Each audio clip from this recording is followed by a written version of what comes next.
Hi everybody, Creative Katie here. Welcome to my channel and an art journal tutorial. I'm so excited to share this page with you. I love it. So I printed off a bunch of vintage pictures, and there's the inspiration for the color one. I don't use that lilac branch, but those are the colors that I'm going with. So I'm just getting off the white parts of this, and I'm going to collage these papers down. They have just that vintage feel. There's postage marks. There's French writing. I've got this kind of sepia toned antiqued papers, and I just want to make a base of this. And I'm continuing in the vein of going vintage and I've been watching a lot of Sean Petit's videos. And while I've watched her for years and years, right now I'm just being really called and pushed to trying this on my own, and I'm really embracing it. So you're bound to see more of it as I figure out how that style works with everything else that I do. I've also been challenged by some ladies that are taking some of my in-person classes here on Vancouver Island for a more neutral background, not my usual bright colors. So, I'm exploring and I'm trying to discover other options. And this one I definitely am going to be putting on to a canvas. And for me, that's why I art journal. It's to have the fun and joy that it brings when I create, but it's also to challenge myself because this is paper. There's not a whole lot of cost involved. And I can explore and try new things. So I encourage you all to do the same, whether it's this particular technique or some others. And you're seeing me doing a lot of the same because I'm trying to figure it out. I'm trying to get comfortable with it. And I think that's something that we often don't do when we try something new. It doesn't work exactly like what we've seen somebody do, and then we give up.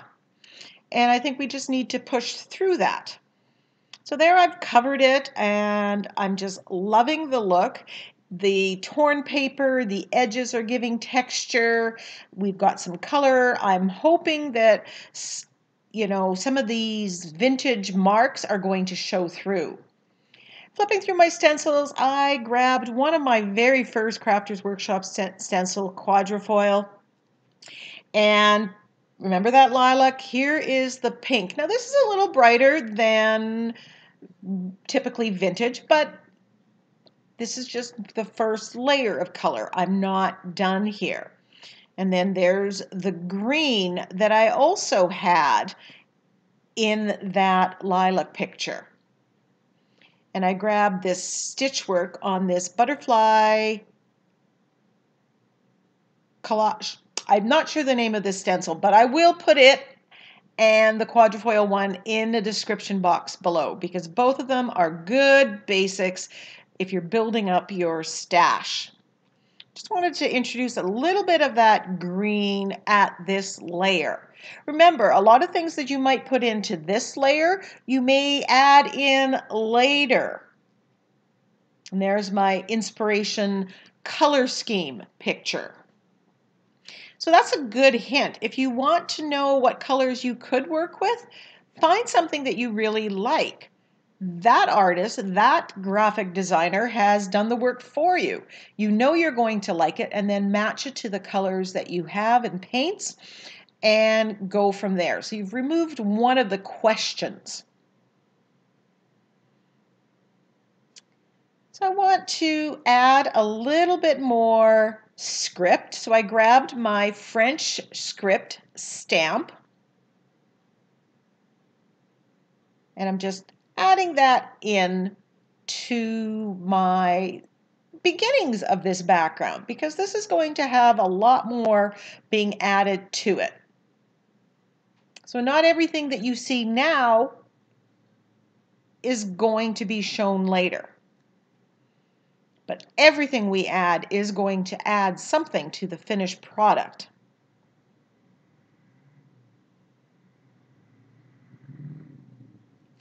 I printed off these vintage papers with my laser printer. It will not bleed once it's printed. An inkjet printer may bleed and you may have difficulties collaging it on. So here I'm grabbing my gesso and I am going to scrape that on top. That's going to do two things. It's going to push some of this pattern back, and it's also going to add a texture because I'm going to add color on top of this, and it's going to get caught in the nooks and the crannies of this gesso. Now the gesso I'm using here is from Opus. It is their brand, and while I didn't like the gesso because it was very gritty, it has thickened up, and I love the thicker gesso for this process. So here I bought some burnt umber in Liquitex Basics, which is different than the Artist Loft, and I'm using the glazing medium and I'm mixing it. Now I've tried this before, but this color, burnt umber, is way more what I like than the Artist Loft burnt umber. They're both burnt umber, but very different colors. And this one, I hit that sweet spot with the color. And here I'm wiping it off and then just adding a little bit more just to build up till I get the colors that I like. So this is pushing back some of those bright colors, giving me that very vintage feel. It's also getting caught in some of the nooks and the crannies of the layered papers as well as the gesso. So this looks like old vintage wallpaper.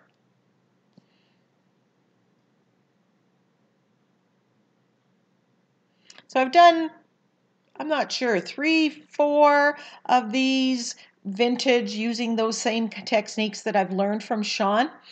But this is the first one where I'm finally feeling that I've made this my own. That it's feeling comfortable. So push through it. Give a technique more than one try.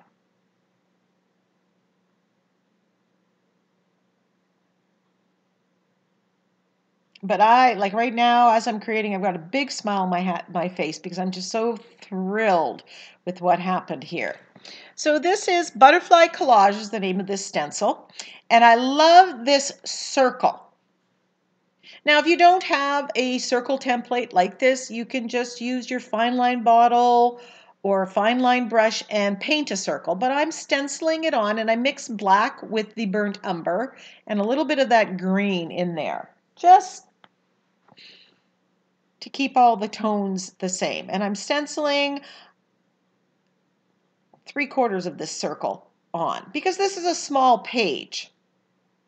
And I like the idea of part of the circle being off the page. One of my favorite flowers is a magnolia. And I am growing a magnolia in my Victoria, BC yard.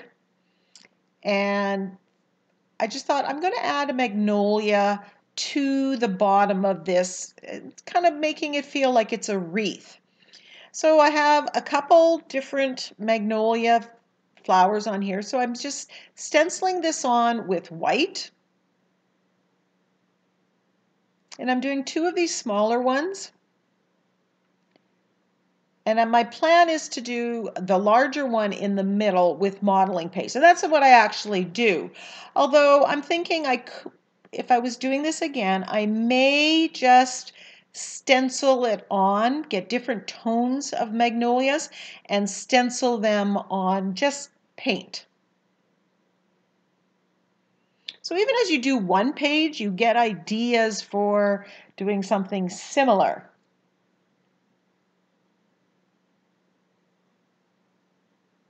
And I stenciled that magnolia out, and just to get for placement and for figuring out composition. I'm very visual and I need to actually see it before I commit to it.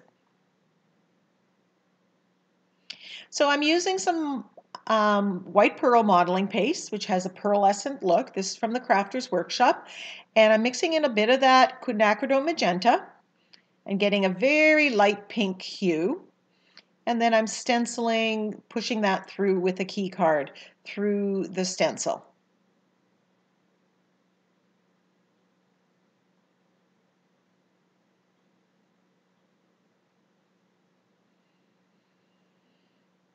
And a little bit ran under, but I'm okay with it.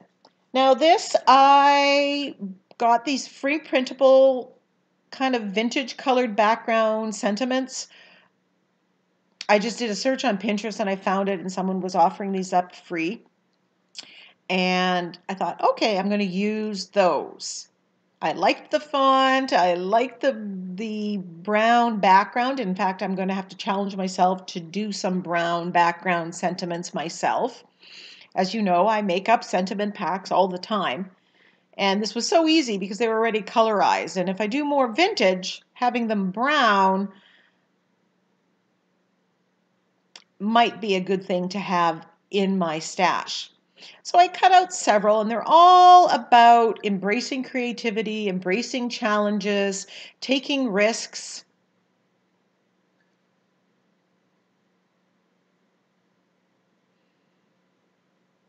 So instead of one sentiment there, I've got 4 here.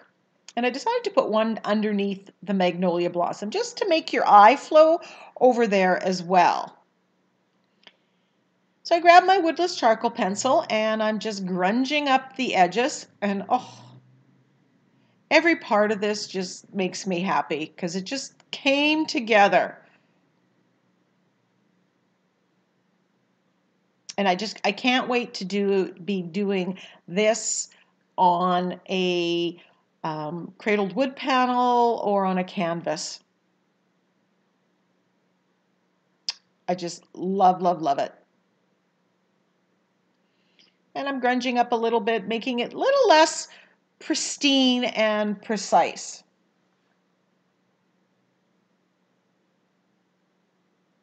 I did go in and I did add a little bit more stenciling of this same kind of stenciling with that green. Just added it in because too much of it got pushed back. I'm taking the woodless charcoal pencil, and I apologize that it's off view here, but I'm going in the kind of the nooks and the crannies there and just darkening it up to give some definition to the magnolia. Now the white modeling paste did seem to take an awfully long time to dry this time. I don't know if it's because it was, it's humid right now in our rainy season or what. So I did kind of, by rushing the process, it was soft, and so it kind of got deformed a little bit. But I made it work. As I'm doing this, trying to make the magnolia come out a little bit more, I also decide that I want the magnolia to not be so white and pristine and to stand out a little bit more. So I'm painting some of it, I'm giving it a glaze with the brown, and then I'm going to paint there. I'm giving it all the brown, and I'm getting that caught in the nooks and the crannies of the modeling paste, which there's a few more nooks and crannies because I didn't wait for it to dry and it creased, but I made that work for me. So I'm putting the burnt umber on there, kind of to age it. The white was just too white with the vintage feel of where I ended up taking this page.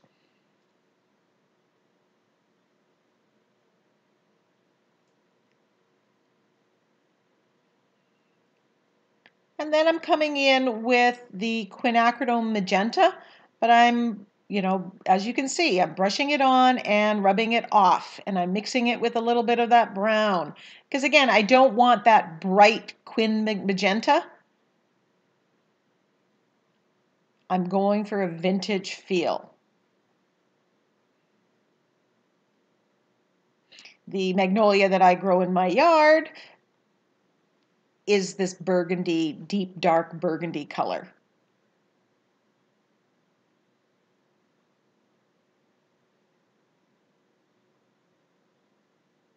I love how we have that pink at the top, and then now we have the pink and the magnolia below, and it's just seemingly working together. And I'm painting the leaves there a little bit, bringing that green. Again, that green is in the background, so now it's also in the focal image. I just can't tell you how much I love this page. I'm splattering with the quin magenta, just adding to that vintage feel.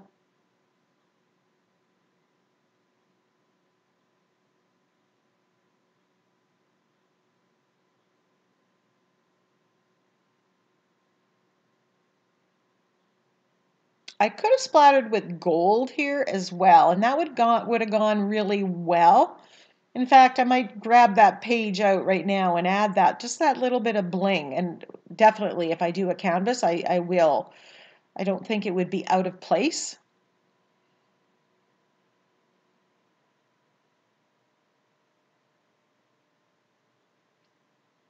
This is Hooker's green, which is I love that green. It's not so bright, it's not so dark, it's just perfect. And just adding that a little bit more to the background. So push your boundaries, creativity takes courage, never stop exploring. And as you know, this is kind of the theme for my new art journal, is trying new things.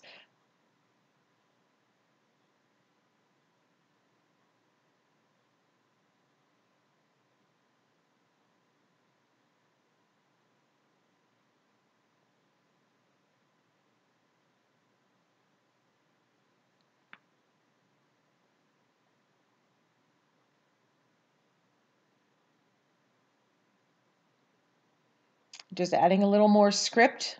Again, I added that earlier. Some of it's pushed back, but I wanted a little bit more in the foreground.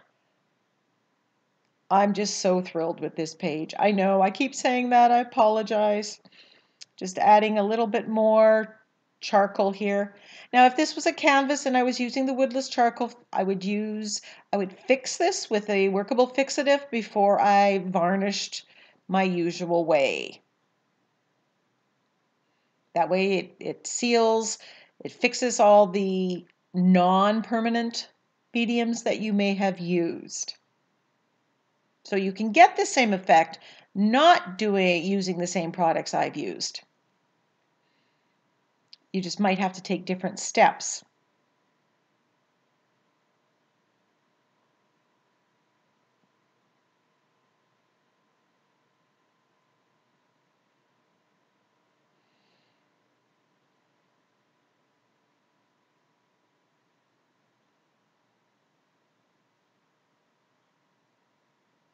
So thank you, Sean, for your videos that have inspired me. Thank you to those of you who are watching my videos and supporting me and my art.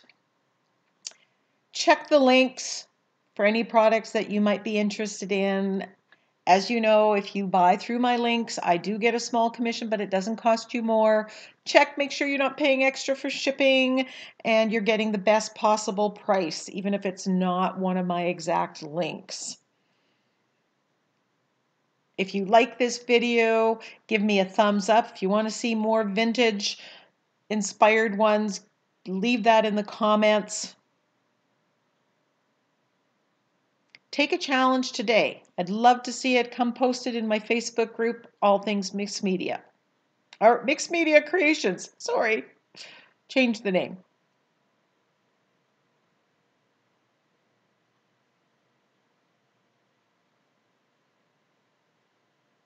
and the grand unveiling, removing. My only regret is this isn't on a canvas that I can hang on my wall. Bye for now.